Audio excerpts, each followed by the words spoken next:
بسم اللہ الرحمن الرحیم۔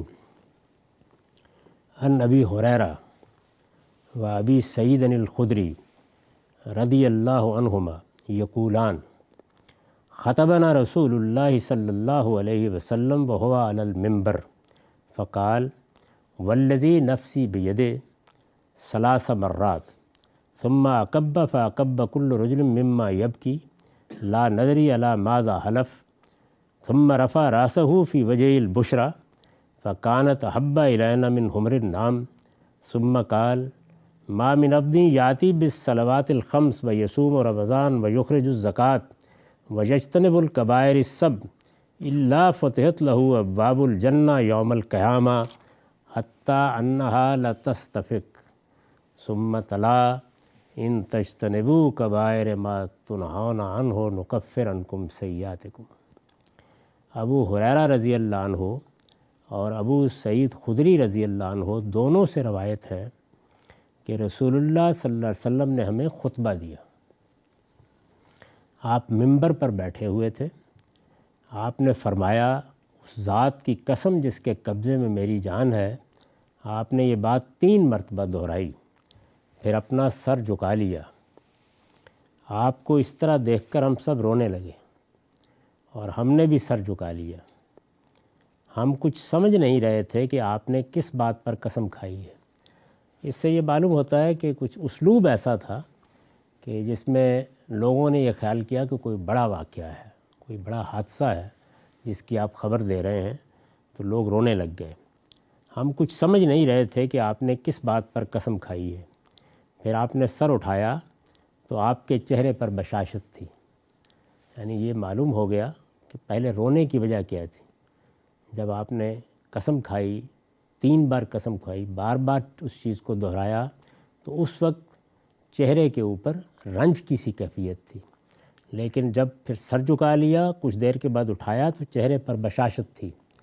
اور وہ کہتے ہیں اور کون نہیں جانتا کہ آپ کی یہ کیفیت ہمارے لیے اس سرزمین کی سب سے بڑی دولت سرخ اونٹوں سے بھی زیادہ محبوب تھی۔ یہ صحابہ کا جو رسول اللہ کے ساتھ تعلق ہے، جو محبت ہے، جس طرح وہ آپ کو دیکھتے ہیں، یہ اس کی بڑی خوبصورت تعبیریں ہیں۔ یعنی ان کا عرب میں بہت ہی محبوب سمجھے جاتے تھے سرخ اونٹ۔ تو وہ ظاہر اپنی زمین میں جن چیزوں کو محبوب سمجھتے ہیں انہی کے حوالے سے بات کریں گے۔ اس سرزمین کی یہ بڑی دولت تھی۔ تو وہ یہ کہتے ہیں کہ ہمارے لیے آپ کی یہ کیفیت سرخ اونٹوں سے بھی زیادہ محبوب تھی، چنانچہ ہم بھی خوش ہو گئے۔ یعنی پہلے آپ کو رنجیدہ محسوس کیا، رونے لگ گئے، اس کے بعد سر اٹھایا آپ نے، اور سر اٹھایا تو دیکھا کہ آپ کے چہرے پر بشاشت ہے، تو ہم بھی خوش ہو گئے۔ اس کے بعد آپ نے فرمایا جس شخص نے بھی 5 وقت نماز پڑھی، رمضان کے روزے رکھے، زکوٰۃ ادا کی اور 7 کبیرہ گناہوں سے اپنے آپ کو محفوظ رکھا، اللہ قیامت کے دن اس کے لیے جنت کے سب دروازے کھول دے گا، یہاں تک کہ اپنے اندر آنے والوں کو دیکھ کر وہ خوشی سے جھوم اٹھے گی۔ یعنی جنت کی تصویر کھینچی ہے کہ جس وقت خدا کے بندے کامیاب ہو کر اس میں داخل ہوں گے تو ایسے لگے گا کہ جنت بھی خوشی سے جھوم رہی ہے۔ یہ ظاہر ہے نہایت خوبصورت ادبی تعبیر ہے۔ ہم بھی بعض اوقات کہتے ہیں کہ اس وقت تو درخت بھی جھوم رہے ہیں، زمین و آسمان بھی خوشی محسوس کر رہے ہیں۔ تو آپ نے فرمایا کہ جب وہ دیکھے گی کہ اتنی بڑی تعداد میں لوگ منتخب ہو گئے ہیں، اللہ تعالیٰ نے جو امتحان یہاں برپا کیا ہے اس کی نوعیت کو سمجھ کر فرشتوں نے کہا تھا کہ یہاں تو خون ریزی ہوگی، فساد برپا ہوگا، تو اس کا جواب یہی دیا گیا تھا کہ نہیں، میری یہ اسکیم کہ میں امتحان کر کے اپنی جنت کے لیے لوگوں کا انتخاب کرنا چاہتا ہوں، کامیاب ہو جائے گی۔ تو یہ اسکیم جب کامیاب ہوگی تو جنت بھی جھوم اٹھے گی۔ پھر آپ نے یہ آیت تلاوت فرمائی۔ وہ آیت کیا ہے؟ ان تجتنبوا کبائر ما تنہون عنہ نکفر عنکم سیئاتکم۔ تمہیں جن چیزوں سے منع کیا جا رہا ہے ان کے بڑے بڑے گناہوں سے اگر تم بچتے رہے تو تمہاری چھوٹی برائیوں کو ہم تمہارے حساب سے ختم کر دیں گے۔ اس میں جو بشارت کا پہلو ہے، یعنی پہلے یہ معلوم ہوتا ہے کہ رسالت مآب صلی اللہ علیہ وسلم پر یہ کیفیت طاری ہوئی ہے کہ جیسے میری امت میں بھی لوگ گناہ کریں گے، غلطیاں تو ہوں گی، تو کیا یہ جنت میں جانے میں مانے تو نہیں ہو جائیں گے؟ تو اس پر کچھ رنجیدگی آپ کے چہرے پر رہی ہے۔ پھر اس کے بعد جب حقیقت کھل گئی اور آپ نے اس کو واضح فرمایا تو اس میں دیکھیے الفاظ یہ ہیں کہ 7 کبیرہ گناہوں سے اپنے آپ کو محفوظ رکھا۔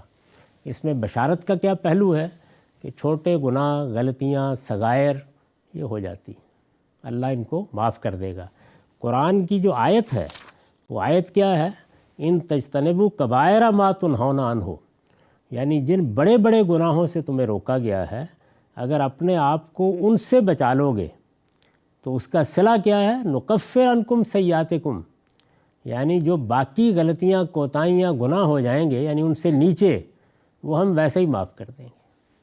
تو یہ ایک بڑی بشارت ہے اللہ تعالیٰ کی طرف سے، اس کو آپ نے بیان فرمایا۔ اس پر میں نے جو نوٹ لکھا وہ بھی سن لیجئے۔ 7 بڑے گناہ قرآن مجید سے متعین کیے جائیں تو یہ ہوں گے، یعنی یہاں چونکہ خود رسالت مآب صلی اللہ علیہ وسلم نے ایک عدد بیان فرمایا ہے کہ 7 بڑے گناہوں سے اپنے آپ کو بچا لیا، تو کیا ہو سکتے ہیں؟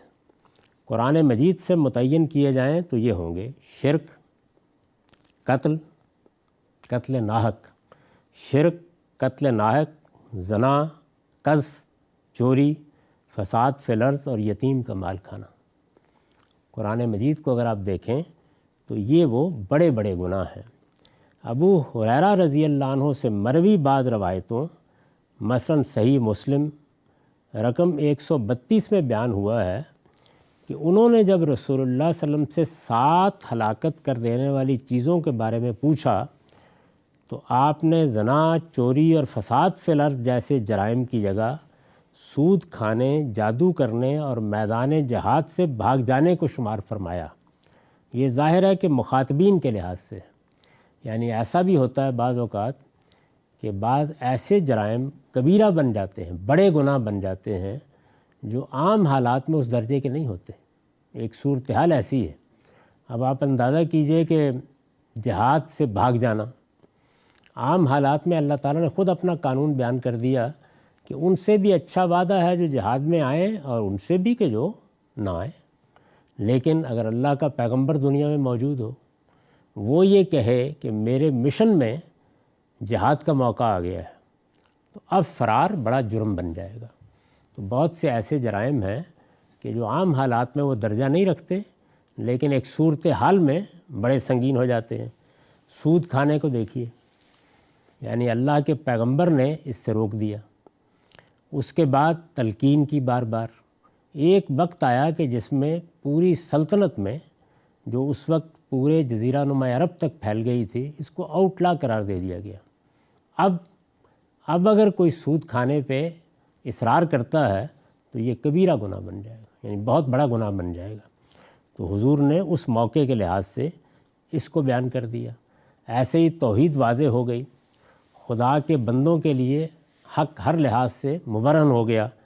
اس میں کوئی آدمی جادو ٹونا کر کے دوسرے لوگوں کو نقصان پہنچاتا ہے تو یہ بھی ایک بڑا گناہ بن جائے گا۔ اور کسی کو نقصان پہنچانا، کسی کو آزار دینا، اگر آپ غور کریں تو قتل ناحق، فساد فی الارض، چوری اپنی اصل میں کیا ہے؟ یہ آزار دینا ہے، تکلیف پہنچانا ہے، یہاں تک کہ آپ نے کسی کو مار ہی ڈالا، کسی کا مال لے لیا۔ یتیم کا مال کھانا، یہ بھی ظاہر ہے کہ حق تلفی نہیں بلکہ بڑی زیادتی بھی ہے کہ وہ آپ کے تصرف میں آیا، آپ کو اس میں انصاف کرنا تھا، آپ کو اس کی نگہداشت کرنی تھی، آپ کو اس کا والی اور نگہبان بنایا گیا تھا، لیکن آپ ہی اس میں چوری کرنے والے بن گئے۔ تو اس سے یہ معلوم ہوتا ہے کہ مخاطبین کے لحاظ سے یہ فہرست تبدیل بھی ہو سکتی ہے، تاہم قرآن مجید میں جو بات بیان کی گئی ہے وہ وہی ہے۔ یہ ظاہر ہے کہ مخاطبین کے لحاظ سے ہے۔ روایتوں سے معلوم ہوتا ہے کہ دعوت و اصلاح کی ضرورتوں کے پیش نظر نبی صلی اللہ علیہ وسلم نے یہ طریقہ کئی دوسرے مواقع پر بھی اختیار کیا ہے۔ یعنی کسی آدمی کے ہاں کوئی بڑی خرابی ہے یا اس وقت کے ماحول میں کوئی بڑی خرابی ہے تو اس کو نمایاں کر دیے۔ بنیادی بات وہی ہے کہ آپ کسی کی جان، مال، آبرو کے خلاف زیادتی کریں گے، آپ کسی کی حق تلفی کریں گے تو یہ بڑے گناہ ہیں۔ شرک اللہ کی حق تلفی ہے، قتل ناحق یہ تو پوری انسانیت کے خلاف ایک طرح سے ایک بڑے جرم کا ارتکاب ہے۔ زنا، وہ بچے جن کو خدا نے آپ کی آغوش میں دینا ہے ان کی حق تلفی ہے۔ قذف، آپ عزت پر حملہ آور ہو گئے ہیں۔ چوری میں آپ نے کسی کے مال کے خلاف اقدام کر دیا، فساد میں بھی یہی ہے اور یتیم کو مال کھانے میں بھی یہی ہے۔ تو بنیادی بات وہی ہے کہ حق تلفی کرنا یا کسی کے جان مال آبرو کے خلاف زیادتی کرنا، اس کے تحت جو گناہ آئیں گے وہ سب بڑے گناہ ہیں۔ وآخر دعوانا الحمدللہ رب العالمین۔